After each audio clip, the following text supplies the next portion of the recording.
Increasingly looking to hybrids as sales of electric vehicles pull back. Hybrids now make up more than 9% of new light vehicle registrations. Believe it or not, when one says that China's EV sales have been dripping down for nearly 2 years now, this notable dip recently sparked discussions about the future of the industry. Despite being the largest EV market globally with strong government support and incentives, China witnessed a decline in EV sales. Let us dwell more and see what has actually happened. China's been a concrete trendsetter in the field of electric vehicles over a number of years due to its government policies facilitating emission-free energy and technological innovation. But since February, there's been a huge decline in the EV market in China. There was a one-week holiday for the Chinese New Year, and it was during this time that China saw a huge fall of around 30 to 50% in its EV sales.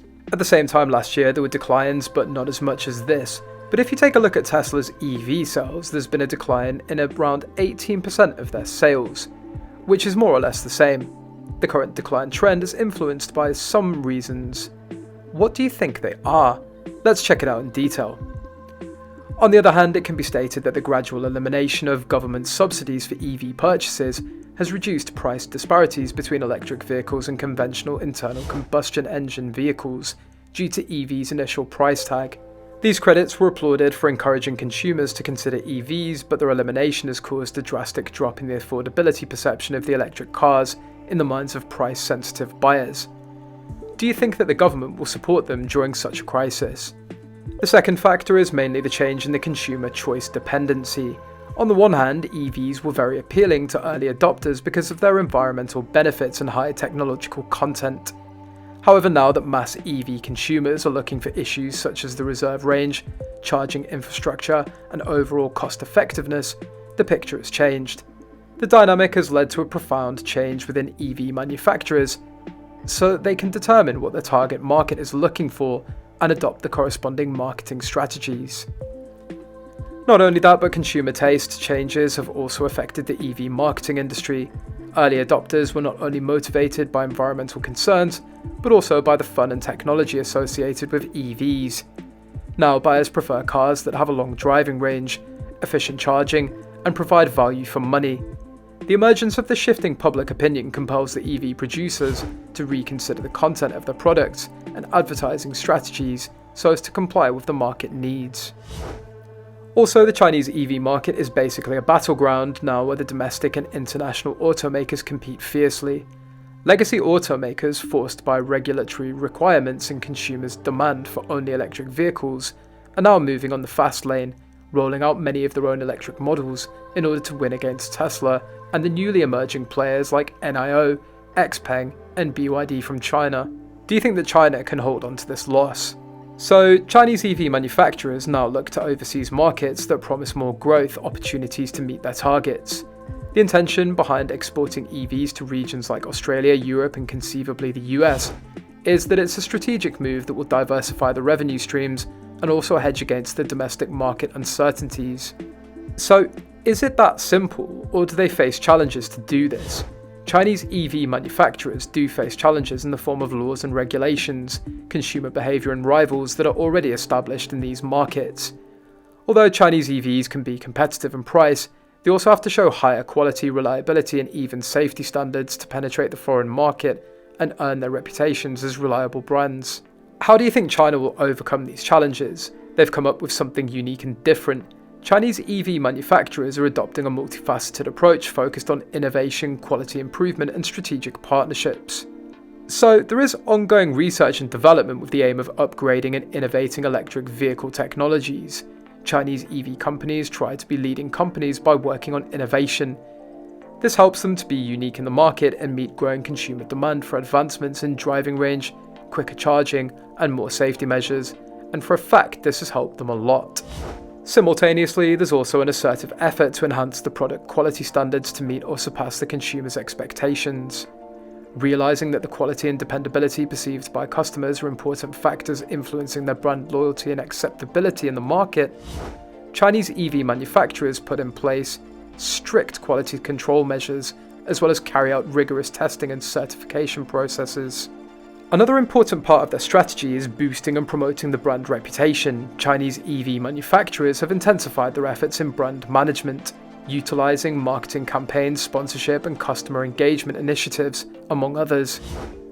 They try to achieve this through creating good brand stereotypes and building consumer trust. It helps them strengthen their competitive advantage and boost demand for their products. Is it just these techniques they use, or is there more to it? Well, yeah, one of the most important ones is partnership and cooperation with local stakeholders, which are essential in channeling the regulatory challenge and getting market insights about international markets. Such partnerships with local partners are very useful as they help overcome entry barriers and fine-tune products and marketing strategies in accordance with market specificities and regulatory requirements. In addition to this, Chinese EV companies are exploring innovative business models to offer unique value propositions to consumers. Battery swapping and subscription services, for example, provide alternative ownership and usage models that cater to different consumer preferences and lifestyles. These innovative approaches not only enhance customer convenience, but also differentiate Chinese EV brands from their competitors. Okay, so let's think a little more deeply. What other factors does this decline really reflect upon? It's not only a reflection of industry-specific challenges, but is also indicative of broader economic headwinds facing the country. With fears about jobs and financial issues heightening, people are overly cautious when it comes to spending and choose to save rather than splurge on items that aren't essential. This impediment has further contributed to the worsening consumer spending pattern, which in turn caused problems in the automotive industry, specifically the electric vehicle segment, which is being considered to be the bright spot in the Chinese economy. One of the factors leading to the lower EV sales was a sentiment among consumers and a decrease in purchasing power, which was even more complicated by the uncertainty that was rooted in the Evergrande crisis. To address the challenges that we discussed, Chinese EV manufacturers are now understanding the implications of diversification and resilience in their business strategies. Chinese companies have been more exposed to global market vagaries because of the strong need for market diversification and risk reduction in the domestic economy. This regulatory push, on the other hand, is supplemented by advancements in battery technology, chargers and infrastructure, leading to the electric mobility transition and the subsequent rise of EV demand. Do you think that EV sales are going to go up again? Consumers' awareness of the importance of environmental safety and the increased acceptance of electric vehicles as an environmentally friendly and long-term sustainable alternative to standard internal combustion engine vehicles is no surprise. Besides reduced emissions, these vehicles also provide lower operational costs and a smoother driving experience, which in turn requires more people to adopt them. The creation of new technologies such as battery enhancements and evolving features like autonomy are making electric vehicles more practical and desirable for all types of users. Equipped with longer driving ranges, faster charging time and more safety features than their fossil fueled predecessors, electric vehicles are presenting themselves as a serious competitor to petroleum cars. As a result, the global electric vehicle market is poised for continued growth in the coming years. China's recent drop in EV vehicle sales highlights the industry's constant change and the difficulties and chances that Chinese EV makers face. Despite domestic market challenges, international expansion is a strategic move to spread income sources and take advantage of new markets for growth. What are your thoughts on all of this? If you found this video helpful, remember to give it a thumbs up, subscribe to the channel and hit the notification bell to stay updated on our latest content. Your opinion matters. Let us know your thoughts on the topic discussed through our comment section below.